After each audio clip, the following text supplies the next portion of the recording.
Hello and welcome to our Global Channel Chief interview series. I'm delighted to be joined by George Hope from Hewlett Packard Enterprise. George is Worldwide Channel Chief for HPE. George, it's great to see you. Thank you for joining us. Yeah, you too, Alastair. My pleasure. So welcome back to our channel forum, George. And of course, it's a year since you took on this role. Can you talk about how you have been thriving? The theme of our event is Thrive. So how are you thriving in your role? Thank you for my anniversary wish. It actually has been a year, October 1st to October 1st. So the time goes by really fast in this business. But I've enjoyed it a lot. I've got a chance to to meet with a lot of partners, albeit virtually, but and I'm kind of sequestered in my basement and looking forward to getting out. But I think it's been an enjoyable year. It's been a huge learning experience for me, and I'm looking forward to to continued success in the role. So are you actually traveling now? Are you able to meet partners and customers face to face yet? Not yet. I've been able to meet with them virtually. I mean, the good news, with the last year in the pandemic, and I can't believe I'm using good news and pandemic in the same sentence, but we have the tools to meet with them more often, but it's not the same as being face to face, right? And after a couple of years of Zoom calls, I think you get the Zoom fatigue and you have the ability to overbook your day. But I'm looking forward to getting back out in front of customers. Looking forward to traveling again, even if I have to wear a mask the whole time in the air, unfortunately. But the good thing, the thing I miss about traveling is that you get the isolation in the air for a few hours, take a moment to think, strategize, plan, without the disruption of the 15 meeting day. I'm kind of a travel martyr. I like to complain about it, but I wouldn't trade it for anything. And I'm so looking forward to getting it back. But the good news is, with you guys having a hybrid meeting, I think it's an awesome opportunity for people to get together. I know Simon Ewington and Sharifa Haiti are coming in from our organization. Unfortunately, or fortunately for us, we have a leadership. Heiko's leadership team is meeting that same week in Croatia, getting together for the first time in a year and a half. So we're certainly looking forward to the interaction with the team. Yeah, great. And we're looking forward to having the interaction with HPE as well. So over the last year, obviously it's been an incredibly unique year, but what's the biggest surprise been in terms of your role, in terms of the business? I think there are a few things, right, that have positively surprised me, right, as we look back at our predictions. We predicted strong growth from a GreenLake perspective, but I think we even overachieved on our expectations there. So that was a pleasant surprise. We've always said that 70% of the workloads are still in the data center, and that the cloud is an experience and not a destination. So it's not really about public versus private anymore. A hybrid is kind of the way to go, so you can operate IT and take advantage of all the cloud capabilities, cost, performance, agility, on-prem, in public, private, or even edge locations. It's kind of cloud everywhere. So I think GreenLake has been a huge win for us. I think, secondly, we're reinventing, how storage is consumed with our new, SaaS experience, with our cloud native way to operate our new storage environment. So that gives a great experience, and I'm very happy with the uptake there. And I think it's a huge experience for customers and a big win for partners. And then we've had solid growth, right? It's been a big growth year for us. Q3, we had record orders, strong margins, great free cash flow, even with the global, supply constraints. There's no doubt, demand momentum is picking up, based on our differentiated portfolio. So, it's all aligned to digital transformation, and that's now a strategic imperative. So I think we're locked in. Very good. I mean, there's a lot to unpack in there. So, and I do want to drill a bit more into GreenLake. But before I do that, you talked about the performance of HPE. How do you see your partners performing? And what do you see as the biggest challenges that they've been facing, and how you're helping them overcome those challenges? One of the things, and I think I alluded to it a little bit on from a supply chain perspective, that's been a big challenge, not only for us, but for our customers and even our competitors. It's funny, people call it a supply chain problem. I was corrected the other day. They said it's a supply problem. It's not a supply chain problem. Supply chain problem would say that the vendors are having difficulties managing it, but it's a supply issue, and I think it's not even just our industry; it's everywhere. Yeah, but I think we've managed to mitigate against it to a certain extent. We've taken proactive inventory measures. We had our CFO gave us a significant amount of money early on to make sure we stocked up on things that we thought we were going to have challenges getting. Working closely with the suppliers, with demand steering, distribution's helping us a ton with stock, right? So, we have a $1 billion and change in inventory on hand for customers. So we've managed to a certain extent to respond to it. and what about your partners? How are they performing? Are you seeing your partners thrive in 2021? I think so. I think I think the thing with partners is one of the things that we're pleased with is that there's a whole array of different partners and partner types, and they're all on a digital transformation, and they're all transforming at their pace. So we recognize that not everybody is going to completely transform out of the gate, and some of them are going to just want to continue to sell the legacy technology. So I think we have a home for everyone in the program. I think we with the pivot to as a service, we'll take partners at any stage of their journey and support them. And we're looking at an ecosystem of partners that contemplates multiple personas, whether they're your traditional resellers or hybrid service providers or system integrators, even consulting partners that just want to recommend. We're finding that everybody wants to participate, and there's a home for everybody in our program. Great. Now, you talked about some of the HPE performance highlights, but one of the things that's really stood out has been Intelligent Edge. That's been a big winner. So what would you say the opportunity is for your partners around Intelligent Edge, and where do you think they should focus? There's a huge opportunity there. That's the biggest greenfield space I think we have. I would recommend the partners focus on verticals and different opportunities where data enables more sales. I think data is king at the edge. Data generated by IoT and mobile devices need to be generated and analyzed at the edge, right, in real time or near real time. And so network requirements for the edge now go beyond current connectivity and access technology. So we think there's a big market shift there, market and technology transition that only comes around every 10 years or so. The last transitions were around mobility and cloud, and now there's a significant shift to the edge. So we see several emerging technologies there around IoT, AI, edge computing, new apps and workloads that are distributed at the edge, right? So you need to be able to harness, and analyze all the data from every connected device in real time or near real time, so we can create new experiences and competitive differentiation for customers, so they can bring new products to market. So you look at retail, as an example, in one of the verticals. Smartphones have a big role there. People walk into stores and shop and can compare things on their phone and then go home and buy it. But so now the retailers are trying to create an experience in-house where they recognize you when you come in the door. They can direct you in the right direction. They understand some of your preferences, so they can create a different experience. It's kind of all about the experience. Even in things like healthcare, right? Healthcare data is now being cranked out at an exponential rate from the bedside to the data center. So it's about creating that experience. Personalized healthcare is now a reality. Wearable devices are creating crazy amounts of data, and they keep getting smaller and more effective and cheaper. So handling the explosion of data is the next thing. And I think when we look at our capability from edge to cloud, you want the same experience at the edge as you do in the cloud. And so we're focused on delivering that regardless of where you're running workloads. Yeah, that's a really interesting point. And obviously those verticals you talked about have been big drivers.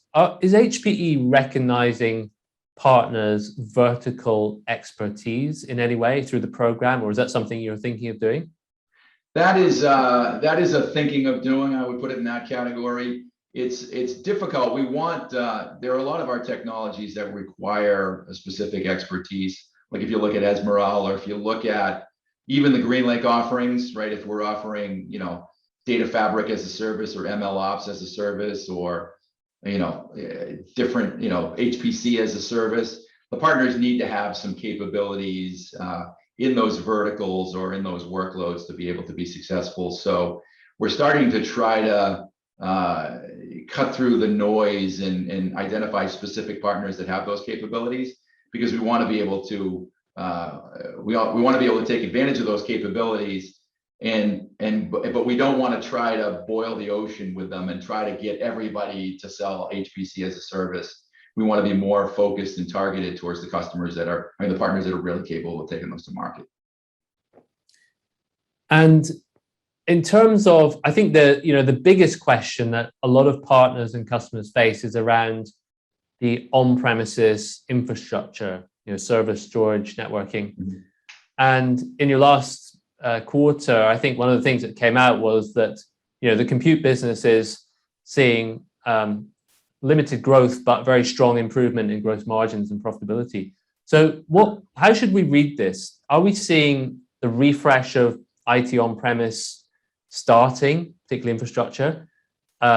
Is this about the shift to cloud, or is it to do with supply constraints? How much are they impacting what you're seeing in the infrastructure space? What are you observing now in customers' IT decisions around their infrastructure?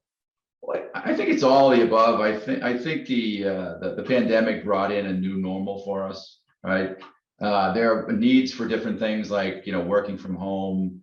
There are also needs for things like contact tracing, density planning, heat mapping, right? And everything has to be done seamless and securely as people try to keep their employees safe or productive. So all of these new norms and these things that are coming at us, as Antonio even said, that the pandemic has kind of accelerated the need to transform, right? It brought your 3-year plan turned into a 3-month plan, right? So people have had to react quickly to new things coming at them to be more competitive. So that new norm is certainly driving the need for on-prem refresh of whether it's network infrastructure or data center, or even a lot of devices, right? I think that market has gone through the roof. We're seeing growth everywhere, but our Intelligent Edge business was up 23% in Q3. So that's a significant driver that tells us that a lot of people are having to refresh some of their environments to be able to take advantage.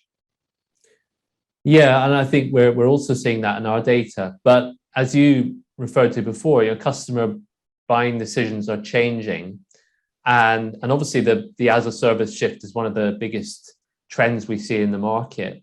You talked about strong growth with GreenLake, and you've got a lot of partners that are selling GreenLake cloud services. Mm-hmm. So what do you see as the real opportunity for the channel around GreenLake? How important will the channel be to the success of GreenLake in the longer term? I know that a lot of partners are still kind of playing with the concept, but maybe not doing huge amounts of business yet. They're interested, but they want to know and they want to see the momentum grow. So what's your perspective there? What's the update? I would say, we've made a ton of traction with partners with GreenLake. If you saw our Q3 numbers, we're up triple digits year over year. GreenLake indirect. So the partners are adopting it, but again, we're never satisfied with the adoption levels from the partner perspective. We continue to want to make it. We need to make it easier for them. We need to make them more successful in selling it. So I guess I was starting to say that we've seen some convergence of partner personas. We're seeing a lot of partners want to lead with services in their own IP. We see a transition to partners providing some type of a managed offering, and then there's that transition to ARR, which is not necessarily super comfortable for everybody because they're giving up today's instant gratification for some revenue down the road. So kind of the North Star from us from a GreenLake perspective is having partners lead with their IP and their services and bring GreenLake through, right? We think it's more important for them to start to think about how to build capabilities around GreenLake, whether it's, assessment services to bring GreenLake in, whether it's, it's migration services or managing the environment or proactive care or things of that nature, customer success that can help them create an offering around GreenLake that has their fingerprints all over it, right? Not just taking a turnkey solution and bringing it to market.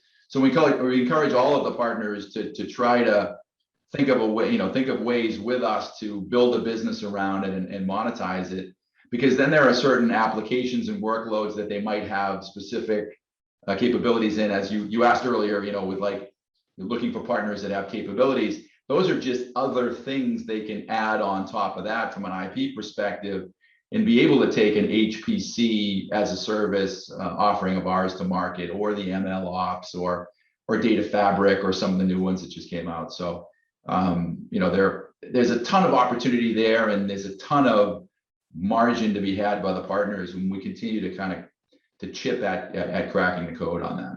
So are you allowing the partners to roll their own IP, their own services applications into GreenLake and offer those on the GreenLake model? Is that something you do today? Well, yes. We're encouraging them to add services to the GreenLake offerings as we're selling it to them, and then build out more offerings on top of GreenLake. But if you're asking if we're taking theirs and integrating them into GreenLake, not yet. We're giving them a platform that they can build their services and capabilities on top that include GreenLake. Okay. So it really helps them sort of differentiate and, as you said, create unique value in the offer. Yeah, we have partners that, we have some partners that have offerings that don't even say GreenLake, right? They're just powered by GreenLake. Right. It's their offering, and GreenLake is under the covers. And okay, that's interesting. And that's perfect, right? Because they have an offering that's powered by GreenLake, and it's and they're out focused on selling their offering, which is a huge win for us. And are you seeing new types of partner coming into the HPE ecosystem as a result of the shift to kind of ARR? Are you going out and trying to recruit new types of partners at all? It's a combination, and what we're seeing is a lot of our reseller partners are getting into the managed services business. They're finding that some of their customers want to buy it, and some of them want to rent it, right? And they're finding ways to be creative. So we've seen a huge emergence of the hybrid partner, so to speak, the ones that have a resale and a managed services business, and they seem to be flocking to GreenLake as an offering, because it's a tremendous offering to get started in the managed services business. Because when you think when I think at least of offering a managed service or a consumption model, right? A lot of companies are, you go and build a hotel and then you rent it out a room at a time, and you're hoping, at some point of capacity, you start to make money, right? But if we're putting a hotel in your data center and we're renting it to you a room at a time, and you're renting it out a room at a time, you have instant profitability, and you're now, we're in this together, right? And you're able to create a business more quickly and take advantage of GreenLake, which we're very happy with. We're seeing different partner types converge from that perspective. So and we're able to offer them, we can do it for them, we can do it with them, we can and we're helping them create that recurring revenue. Even our program, I think, is unique in the sense that it offers from an incentive perspective, it offers the best of both worlds. I think when partners think about transitioning from CapEx to ARR, their concern is giving up the instant gratification for that down the road recurring revenue. And I think the way our program's set up, it gives them the best of both worlds, right? We have a rebate on the front end that's on the total contract value that gives you the instant gratification of a CapEx deal. And then you're still in the ARR stream, right? You're still doing the monthly billing, and you have the opportunity to make money on that as well. So you get it on the front and you get it on the back, and it kind of eases that transition. One of the things that we were talking about a year ago, partners were talking about, was that the program was pretty complex, and it was quite complex to actually roll out a GreenLake deployment, and sales cycles are lengthy. So how have you addressed that? How are you helping partners speed up that process? We are all about continuous improvement on that. I think as a market leader leading the charge in that, you're the first one to find out where the speed bumps are in the process. So what we're doing is we're systematically improving all aspects of this. We're looking at every bit of it from the front, from identifying an opportunity to closing it to deploying it, and reducing the times on that. So we've been pretty successful in doing that. And we're consistently trying to do what it takes to win from that perspective. And we're all in as a company. I think you probably saw Antonio's news this past week. We're transforming the way we operate now so we can lead the market to be the edge to cloud company. And Antonio is leading from the front, and he's driving the transformation. Yeah. And I think we just keep getting back to it being about choice, right? We offer a simplified and consistent experience for the customer any way they want to consume it. We give the partner the opportunity to deliver it any way they can. We encourage them and want them to add their own value with services. We have all the incentives in place. We're working on the process and continuing to streamline it. So we continue to try to make things easier for everybody, and we're adding things to the portfolio as well. So we announced the new storage offering. Now, GreenLake is now an umbrella, and the data services compute console is part of it. The Aruba console is part of it. The new compute console we're rolling out is all part of it. So we have consumption and subscription and all the products coming into it, and we're living up to what we said about everything available as a service by March 2022, which is right around the corner. Yeah, absolutely. Your challenge as a leader, though, is that now, as some of your competitors start to come out with similar models, how do you maintain your lead and differentiation? Any thoughts on that? Well, I caution all the competitors. It's hard, right? We have a 2 to 3 year head start on some of this stuff. So through the experience with it, we've managed to continue to iterate it and create a great customer experience, a great sales experience, and a great partner experience. So we're flattered by the fact, I think, that everybody is now talking about it, and everybody refers to their offering as like GreenLake. So I think that's a huge that is true for us. We're like Kleenex and tissue Kleenex and Frisbee from that perspective. But we welcome the competition because this is where the industry's going, right? And we still think we're differentiated, and the more people talking about it, the more opportunity we get to tell our story. And we think it's a great story. And more competition isn't always a bad thing anyway. So, George, let me finish with one last question, which is a simple one, probably not an easy one, but a simple one. As we look towards 2022, what one recommendation would you give to your partners in terms of where they should invest?